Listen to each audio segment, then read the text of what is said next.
Hello, good evening. Today is December 1st, 2020, and it's around 3:25 p.m. I'm Bhavani Thuraisingham from the University of Texas at Dallas, and I just participated in a panel at the IEEE TPS conference. It's the Trust, Privacy, and Security Conference.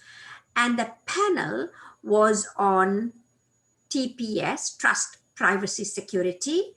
Can we have it all for IoT, Internet of Things system? So what I'm going to do is just record my part of the panel because it was an interesting, I believe it was an interesting topic on Internet of Transportation systems.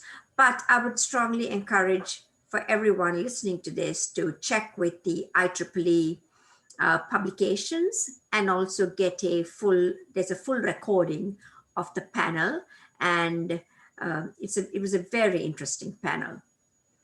Okay, so I'm going to share my screen.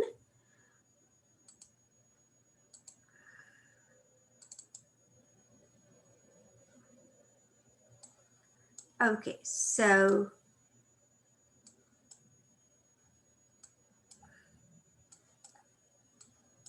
great.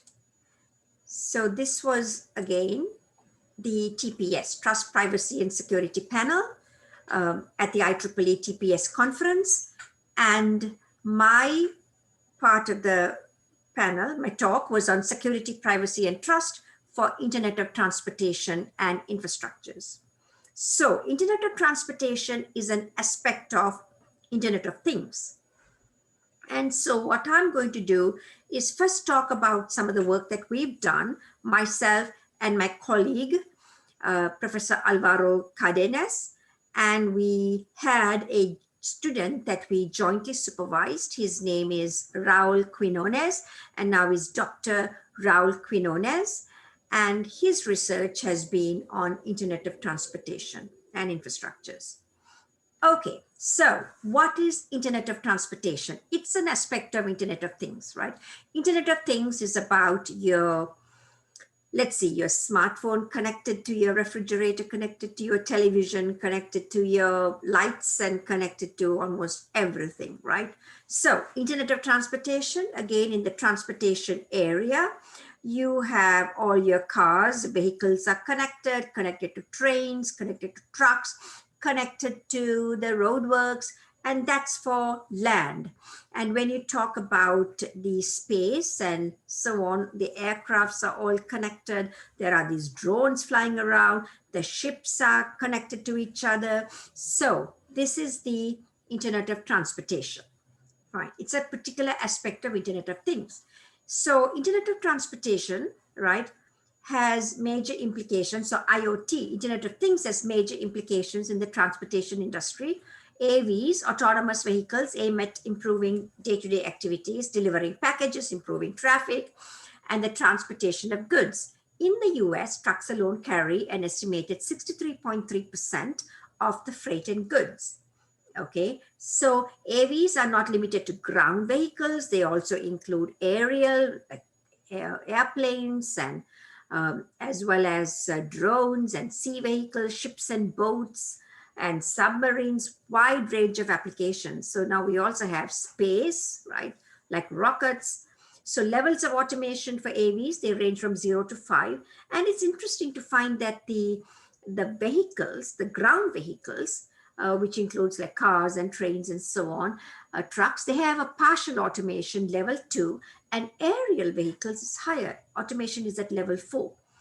And companies are investing heavily in AVs. GM spent this is sort of 2019 data, $728 million in R&D in 2018, with plans to increase to $1 billion in 2019. So I need to get the data for 2019. And in also 2020 is almost ending, so we need to get the data for 2020 as well. While there's great potential in AVs and the improvement it can do to the transportation industry, security and privacy concerns, right, pose new challenges that need to be addressed as we move forward. Okay, so first I'll talk about security. That's the work that we did. Then some of my ideas on privacy. I haven't thought really about trust, but I'm going to give some of my thoughts today. And then talk about can we have it all? Security of autonomous vehicles, right? So our area was on physics-based anomaly detection. So AVs evaluate their environment using a variety of sensors like cameras and GPS and inertial measurement units, LIDAR, radar, ultrasonic sensors. So prior research has shown sensors are susceptible to malicious tampering, such as IMUs are susceptible to sound waves and GPS receptors are susceptible to spoofing signals, right? And what did we do? We built a reference monitor, and it's based on physics-based anomaly detection, PBAD algorithm for ground and aerial vehicles. So physics-based means the physical properties like the acceleration and the mass and the speed and velocity and all those physical properties we took into consideration. The algorithm will consist of 3 parts. First, we built an offline model of the AV's physical invariance.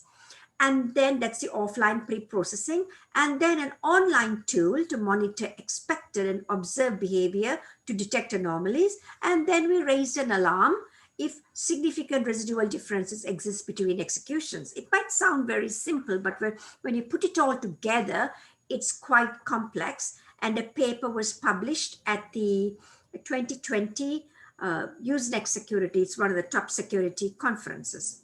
Okay. So what's the detailed design? So physics-based properties. So this is our physical model. You can see that we have the various states, sensor measurements, the moments of inertia, and various drag factors and thrust factors and so on. Okay, so offline pre-processing. So we take the AV's invariance calculated using well-known linear model. That's what we have here for aerial and ground vehicles. We did not do the work for sea vehicles, but just land and ground and aerial vehicles. So accelerometer, gyroscope, magnetometer, sensor data on the XYZ axis is used for the aerial vehicle. Vehicle position steering angle is used for ground vehicle. So what about the online stage? Online processing, we used an extended Kalman filter is used to predict AV's physical behavior by estimating unknown parameters from noisy sensor input. And that's what Kalman filters are really good for. The algorithm is divided into 2 sections. One is predict and correct the estimation before it is compared against the sensor data. What about the anomaly detection? The paper discusses in detail. A CUSUM, C-U-S-U-M algorithm is used to detect the persistent attacks. And then, of course, an alarm is raised if the residual difference is larger than a predefined threshold. That's our design. Now, what about implementation? You can see all the aerial vehicles like drones and then the land vehicles. So for aerial vehicles, we used Intel Ready-to-Fly drone. Controller was the PX4 flight controller, focused on detecting GPS, spoofing, and gyroscope attacks. GPS attacks are detected very quickly, 0.2 seconds. While the gyroscope attacks are detected after 1.5 seconds, and the overhead was around 5.4%. The ground AV, we custom built on top of a Traxxas Ford Fiesta STO Rally chassis. Controller was the ROS Kineticam and focused on detecting visual attacks on the camera, attacks detected after 0.1 seconds, and the overhead was about 2.2%. And each thresholds produce a probability of false alarms, and that was about 2%. Okay, so that was our physical implementation. So that's the security part. That was something that we designed and implemented and also presented a paper. We also have another paper that we submitted to a conference in this particular area. Now, with respect to privacy, this is all I would say in the future. I'm sort of trying to connect 2 pieces of work and see, is it going to really work? So let's look at the left-hand side, some of our ideas. Beyond the security of the individual vehicles, the transportation sector could greatly benefit from a supporting infrastructure that allows communication between vehicles, motion sensors on lampposts and surveillance cameras, to name a few, to help identify traffic jams, reroute vehicles, and increase vehicle safety. So without a doubt, right, surveillance and so on is very useful. However, from the user's perspective, privacy concerns arise from all the information needed by such systems that could lead to private information being exposed, such as vehicle identification, driving patterns. I could be a reckless driver. I don't want other people to know. I could be smoking inside my car, and I don't want people to know that. So legislatures, engineers, and scientists should keep privacy concerns in mind as advances in IoT become more prominent in day-to-day activities. This will aid at improving the public perception, reduce hesitation from consumers, and increasing the adoption of rate of new technologies. So what do we have here? So the topic I'm here is privacy-aware, policy-based data management framework for Internet of Transportation systems. So we haven't done this work here. These are just ideas. So with some of my colleagues, a few years ago, we investigated privacy-aware, policy-based data management framework for quantified self movement. Quantified self is a movement by sociologists and psychologists to gather lots of information about people, such as healthcare data, social media, and so on, to improve their lives, right? Wouldn't it be great when I open the refrigerator to eat those chocolates and vanilla ice cream, when this quantified self movement kicks in and my smartphone or even my refrigerator tells me, no, you're not supposed to eat chocolates, right? That's great. However, privacy could be violated, right, with quantified self, because all this information is being collected. So we did some work and presented a paper at the ACM SACMAT conference. I think it was about 2 years ago. Okay, so what we said was we had our smartphones and we had lots of data coming in from healthcare, social media, and so on. And so we had data collection, data storage, data analytics, data sharing. And what we said was, and this was instead of a car, it was a smartphone. So we said that policies have to guide all of these processes: collection, storage, analytics, sharing. And some of the data could be in the cloud, some of the data are sort of cloud-based services, and it's a privacy-aware, policy-based, data framework.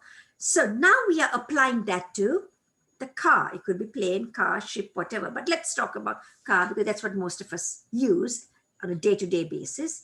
So privacy-aware, policy-based autonomous vehicle, and data is being collected. There's a sensors inside, and there's some sort of gadget collecting radar, GPS, cameras, LIDAR, ultrasonic sensors. And then what we are saying is privacy has to guide the data collection, data storage and analysis, data analytics, and data sharing, right? Data storage and access, I meant. So some of the data in the cloud, some cloud-based services, encrypted and anonymized, and so on. So what are the policies? Now, we could have some toy policies, like I give a secret to John and I tell him, okay, I'll give you this message or this information, but don't share it with Mary. Now, these are like child policies, right? That's what children do.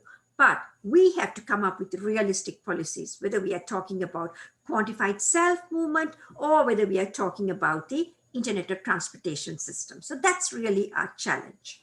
Okay, now a little bit that's being discussed now, data science, AI for Internet of Transportation security. So we've done a lot of work on data science and artificial intelligence applied to cybersecurity, right? And this is something we've done for several decades. Several years, probably a decade or even more than that, probably about 15 years. So we have used a lot of data mining. It started with data mining, then data science, especially stream-based analytics, because data is continuously coming, and the concepts are changing. And so we want to come up with an ensemble of models and throw away some of the bad models over time, because the concepts, as I said, are changing. And so there's concept drift. And so we want to come up with the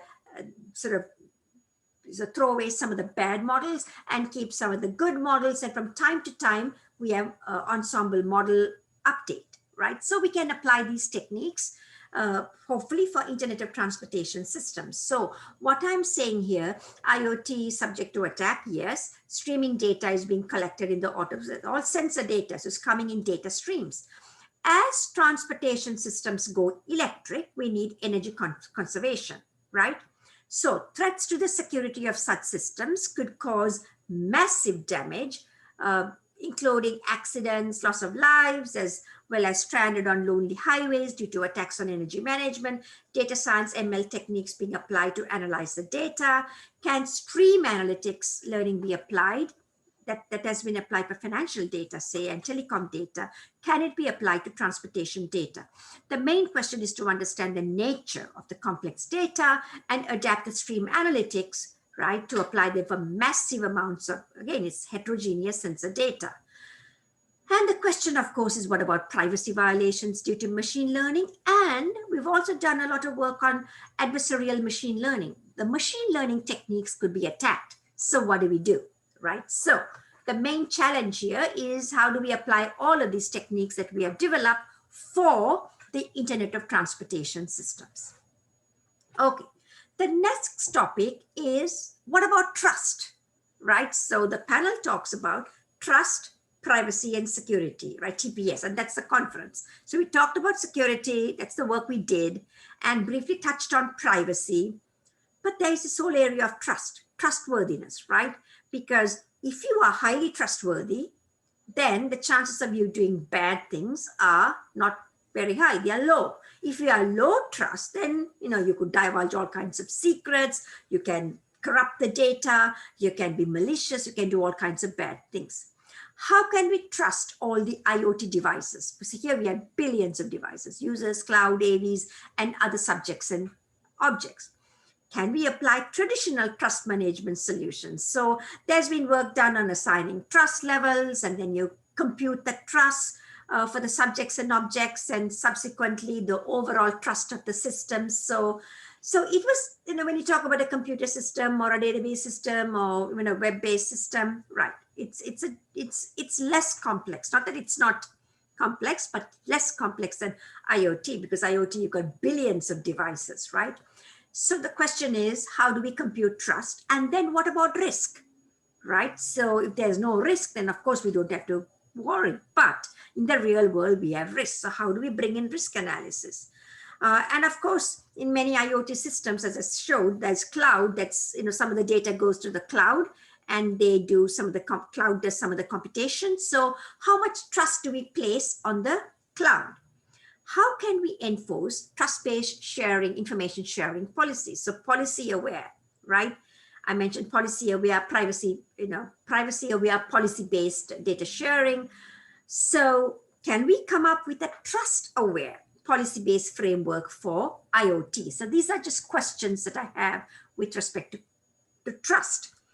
And the last part is the panel chair asked us, can we have it all? Privacy, security, and trust. So based on life experiences, this is just something that I'm throwing in. I believe that there's no such thing as having it all, right? Maybe when I was younger, right? And again, when you're more naive, you think that you can conquer the world. You can have this great marriage and great career and have these great children, and everything could be sort of perfect, right? But life is not picture perfect. And I don't want to disillusion the young audience, but we've got to be realistic, right? So we talk about things like family versus career. Can you have both? There's always a compromise, right? So again, it depends, right? Sometimes family is very important, so you've got to sacrifice your career a bit, and sometimes career is very important. It all depends on the stage that you are in your life. So I worked in cybersecurity. I've had a 40-year career, and then in cybersecurity for 35 years when I joined Honeywell. And over the years, right, there's always been this question. So it has reinforced the notion with respect to security versus privacy. So we are applying lots of data science for cybersecurity applications to catch the bad guys and bad sort of malware. We are also applying data science to catch the bad guys for national security. But again, the privacy is violated, right? When you gather lots of information about people, then the privacy could be violated. So security and privacy often conflicting goals. as I said, applying machine learning for national security and cybersecurity to catch the bad guys and malware, but these machine learning techniques could violate personal privacy. Same ideas we are talking about now for COVID-19, right? Keynote to be given at IEEE Big Cyber. It's happening next week on the 10th on data science, COVID-19, privacy and civil liberties. That's a talk I'm giving. And it's interesting. Back in 2002, after 9/11, I wrote a paper when I was at the National Science Foundation as a program director on data mining, national security, privacy, and civil liberties. So I'm sort of making comparisons. 2002 versus 2020. Of course, now our biggest challenge is COVID-19. So it's an interesting talk, I believe. So we'll see the reaction of the participants and the audience. Okay, so the question then is, what happens when you bring trust into this model, right? It's challenging enough when you talk about security versus privacy. COVID-19, right? You want to gather all kinds of information for the safety and security and for the health of the people, health of the nation. But privacy could be violated. That's one of the challenges. Our earlier work on secure real-time systems, another topic, right, with Professor Sang Son at University of Virginia has, and this was when I was at MITRE, has investigated covert channels that could occur when high priority transactions, so transactions that are very high priority, they're very critical, they've got to execute very quickly, otherwise there could be catastrophe, right? But these transactions, high priority sorry about the spelling error. High priority transactions have low trust and security levels, right? So what happens when you have this situation? Then, of course, there could be covert channels. Can we learn? Are there any lessons we can learn from such early work for our current context, which is, can we have it all? Security, privacy, and trust. I believe that as in the case of life, we need to make trade-offs and compromises, as nothing comes for free, right? Sometimes we may need security, sometimes privacy, sometimes trust, sometimes a little bit of everything. In summary, no, we cannot have it all, but we must strive to have it all. And just like in real world, we have to make compromises. And my last chart is the acknowledgements. Of course, Professor Alvaro Cardenas, we've done, some interesting work, including the early work I mentioned here on security for transportation system, together with our joint student, Dr. Raul Quinones, and also our project coordinator, Ms. Rhonda Walls. Okay, so now I'm going to stop sharing the screen. And, oh, sorry about this. Okay, so some last thoughts again is that, yes, all three are important. We need trust, right? Because you cannot trust everyone, every object, every device in the IoT system or Internet of Transportation system. So trustworthiness is crucial. And second is security. Security could be, some of us think of security as confidentiality, and security again, preventing the attacks from happening, and privacy. Some put confidentiality as part of privacy, right? Controlling access. And again, some look at privacy as personal privacy, right? Violating the privacy of the individual, or confidentiality, access to the data, access to information, and so on. So confidentiality, again, some of us think of it as part of security or as part of privacy, but security, almost everyone thinks about security as preventing the system from being attacked. So, as I said, IoT, right, is sort of everywhere, right? Whether we are at home, whether we are on the road, whether we are flying in a plane, or whether we are traveling by train or ship or whatever, IoT is everywhere. And so securing IoT systems is crucial. And for societal problems, right, situation, privacy is important. We need individual privacy. And also we should have trust, right? So all three are important, right? Trustworthiness of the devices, trustworthiness of the people, all three are important. But again, the challenge that we are faced with is what's the compromise? Can we have it all? I don't believe so. But we can have something, right? Some security and some privacy. So again, it's all dominated by risk. Okay, so again, thank you very much, and hopefully lot more work will be carried out in this very important area. Thank you.